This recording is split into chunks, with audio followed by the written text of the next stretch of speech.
So now we move to the lucky part of why we're here. So for me, COFO, as an organization, this building, and the people who graced this building over the years mean a lot to me. And particularly that man on the wall back there, Bob Moses, is a person who I walked into his classroom as a 6th grade, 11-year-old student, and for the last 19 years, he's been the biggest influence in my life and on everything that I do.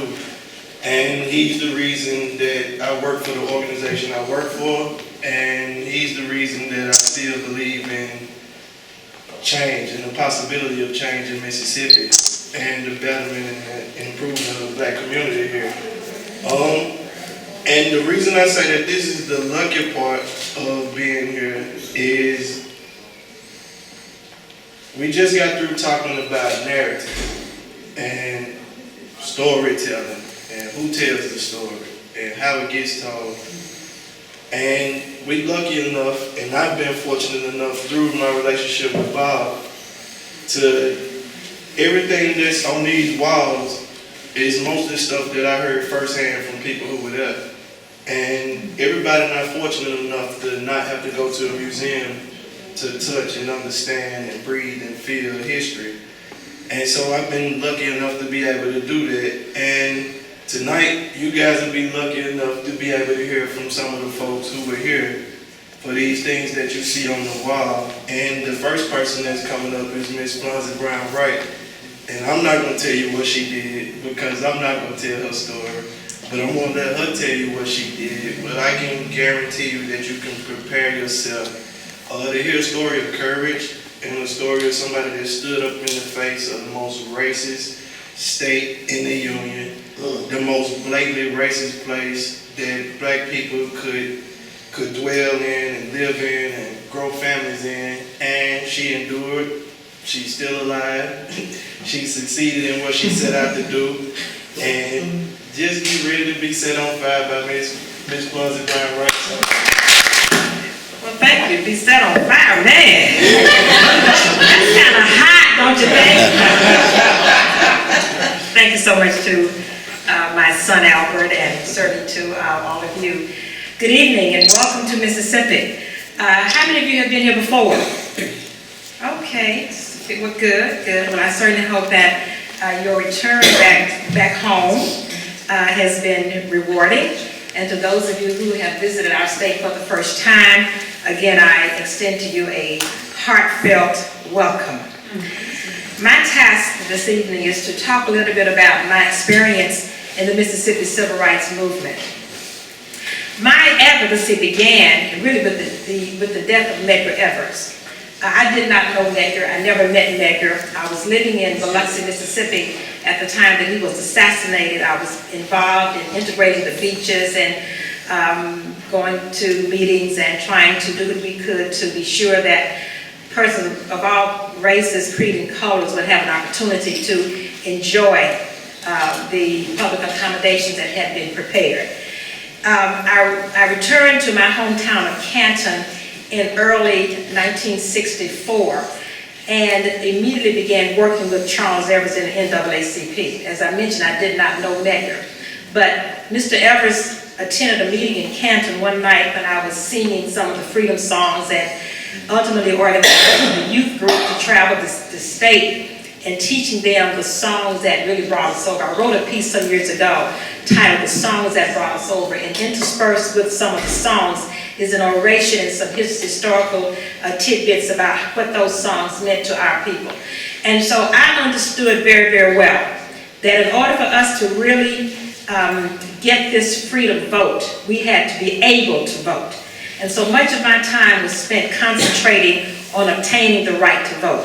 But let me go back just for a second to let you know a little bit about the kinds of things that thrust me into the civil rights movement. I want to talk about briefly my grandfather. My grandfather was the son of a slave, could not read, could not write, and he could not hear. So here's a man with no education, no ability to be able to make to be able to make a living by today's society. My grandfather was a sharecropper, and he had 13 children. including my dad, of course. And one day on a hot sweat Wednesday evening, my grandfather walked off the plantation because he wanted to teach his children something other than being dependent on somebody else. He wanted to teach them that there's nothing wrong with work. There's nothing wrong with hard work. But if I'm going to teach my sons and my daughters how to be independent, how to make a living, I must teach them by example. But here's an old man who had 13 mouths to feed. And so what was he going to do? No education. Picture this. No education. Because the law said in this state that if you are a slave or a descendant thereof, you can have no education. So consequently, Papa Rob had no education. And so, but he had enough energy, and he had enough stuff that would set the world on fire, until he decided that he was going to make an honest living for his family. Yet there were very, very few opportunities. And so what he did, he made molasses. Made molasses. Just made molasses. Sold them for 35 cents a can. Summertime job. Wintertime job. He killed hogs. Everybody knew in the community that when it's hog killing time, y'all know anything about that? Anybody know anything about the hog killing time? Call Rob Brown. And so Grandpa in the wintertime killed hogs. But then year round, he was a grave digger. Picture this. Every Monday morning, Papa Rob gets up and he throws a shovel across his shoulder and he walks for miles and miles and miles in the community to see who died, just to dig a $7 grave. Now, there was no equipment. His equipment was his number 13 feet and his big hands. $7 a grave. And he brought that money home to Grandma Frances to help feed those children. And as a result of that, every one of those 13 were self-employed, including my precious father. So those are some of the kinds of things that were placed in me as a child to let me know that I too could achieve. My mom's family were very cultured, mixed with Caucasian, Indian, Irish, and African American. Very cultured, very educated. And so I learned from both sides the challenges and yet what I must do to carry on their legacy. When I was 4 years old, I lived in a little town called Farm Haven. And down the road was a little blind lady. And every Sunday when she came to church, I noticed her part on her hair was kind of crooked. I'm 4 years old. And I would ask my mother, I said, Mother, take me down the road to see Miss Mag because I gotta comb her hair because I want her part straight. And I did that with my mother's help. I wanted to sweep her dirt yard because I wanted when people came to see her and visit her, I wanted her yard clean. And I washed her dishes at 4 years old. So I knew at a very, very young age, I was being set aside and prepared for something. But yet I did not know the full extent. So fast forward now to 1964 in Canton, Mississippi. One of my first assignments was to reopen the NAACP office that had been closed for years because the president, who was a local minister, had been beaten and literally ran out of Canton because he was securing memberships for the NAACP. So one of my first assignments under Mr. Charles Evans was to reopen the NAACP office on a street called Peace, but yet there was little peace in Canton, Mississippi. And as a result of my being involved in attending the meetings and singing the freedom songs and teaching and training people how to work the system, and yes, I learned how to work the system, because remember, I had a granddad who couldn't read and write, and he couldn't hear, but he placed within his son, my dad, who plays within us, those things on how to make it. So I began just going door to door, trying to get people registered to vote. And that was my emphasis. But some of the things that we had to overcome in Mississippi in obtaining the right to vote was that 21-item questionnaire. You know all about it. I'm sure you've learned all about the 21-item questionnaire. Where when blacks went to register, they had to interpret a section of the Mississippi Constitution. Pass me that box, baby. Pass me all this stuff over there. You younger than I am. Get on up. You know what James Brown said? Yeah. I didn't have a medicine today anyway. Thank you, now.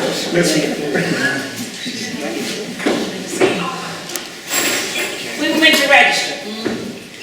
We've got the item number 17. We had to go to the registrar's desk and reach in a cigar box and pull out a section of the Mississippi Constitution and interpret. They were folded up in little pieces of paper similar to this. And you had to interpret the meaning of that section in item number 17. Well, none of us, very few of us in the 60s understood the various sections of the Mississippi Constitution. Very few of us understood that. Whereas our white counterparts had a 6-item questionnaire, and we had 21 items questionnaire. So my question was habeas corpus. I didn't know what it was. Thought it was something you wore at 8. I had no idea what it meant. Another question, how many jelly beans in a pound of candy? How many jelly beans? Now how many of you can count the jelly beans in this jar? But we had to write something because we knew that our responses were contingent upon us getting that right to vote. Well, if that wasn't good enough for you, how many bubbles in a bar of soap? How many bubbles in a bar of soap? We had to answer those questions in order to become first-class citizens. Well, I can go you one better. How many feathers on a chicken? How many feathers on a chicken? These are the kinds of questions that African Americans had to answer in order to get the right to vote in this state. Just not too long ago in my lifetime. Now, I'm 71, but in my lifetime, these are some of the things that we had to face just to get the right to vote. And so much of my time was spent going door to door. We were able to get a copy of the 21-item questionnaire, and we were able to reproduce that and talk to people about that and help them understand that, so because we knew that they were going to be faced with this systemic issue. So Miss, got the item number 17, but it's habeas corpus, had no idea. And when I asked the registrar, and I gave him my document and asked him how did I do, he said, well, you didn't pass. And I said, well, sir, what was my mistake? And I thought that if he was having a pretty good day, he would tell me what item number 12 and item number 13 was wrong. He looked at me and he said, nigga, I told you you didn't pass. You get the hell out of my office. That's the average treatment. And I hope ain't no preachers in the house. If there are, let's just say amen and keep on moving. Can the church say amen? Amen. There you go. And so I knew not to get too excited about that, because just across the hall was the sheriff's office. And I could have been easily arrested, beaten, jailed, dragged out of his office, and maybe even killed, just for exercising my right to vote. So yes, I have a passion about it, and I have had for 50 years, because that was the key to us obtaining full citizenship. But then as I began to work, had an opportunity to testify before the subcommittee at the Congress to send examiners to Mississippi to help us with this struggle. And 45 years ago this past Tuesday, November the 5th, 1968, I became the first African-American female to be elected to an office in Mississippi, post or pre-Reconstruction. Pre-Reconstruction, women couldn't vote.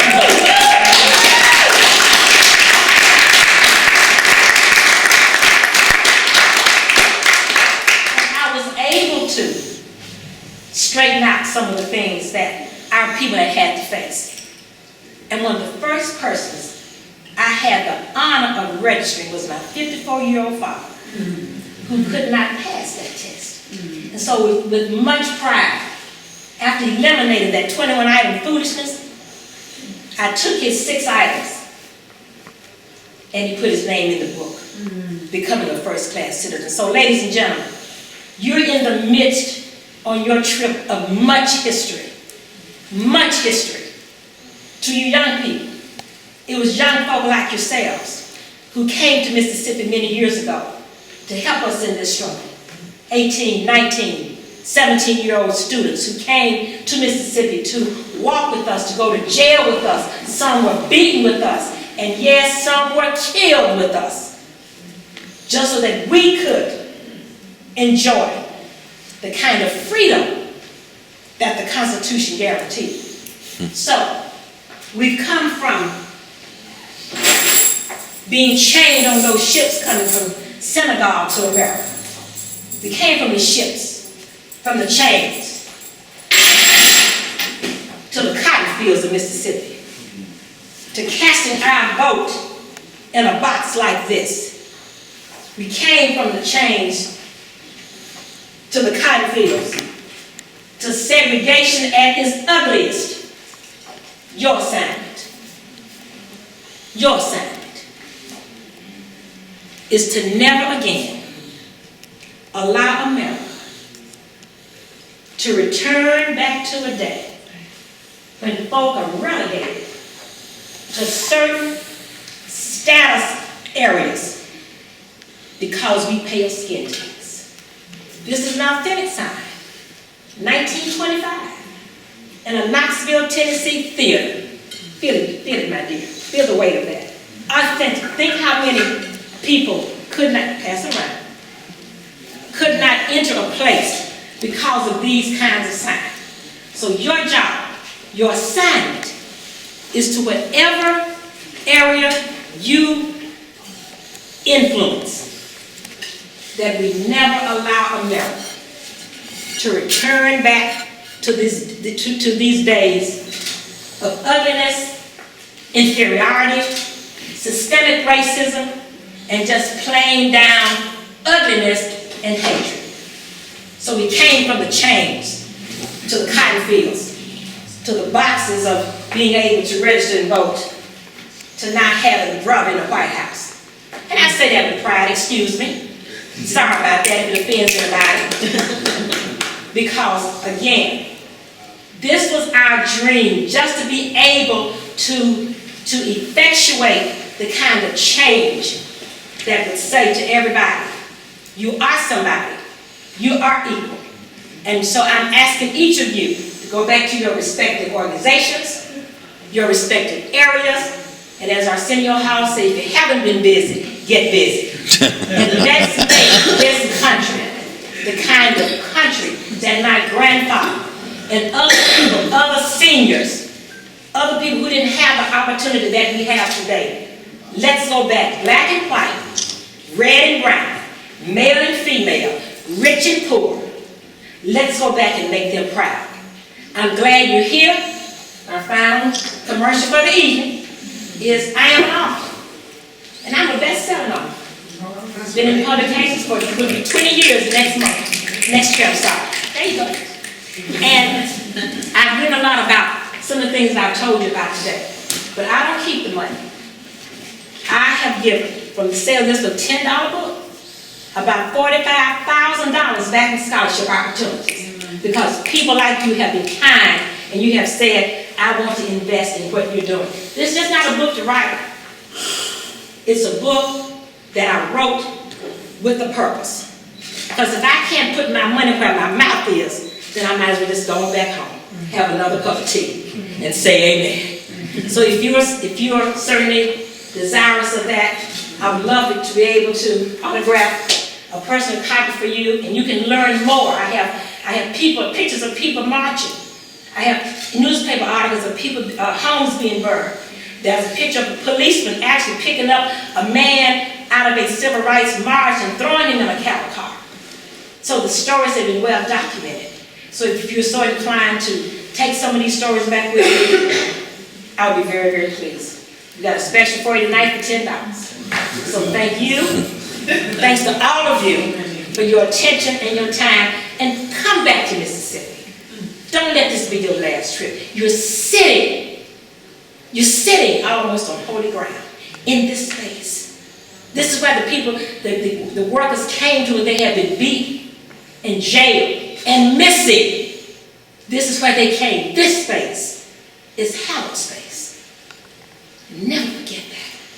But you too can make the kind of difference that all of us tried to make, as we say, back in the day. God bless you and God keep you.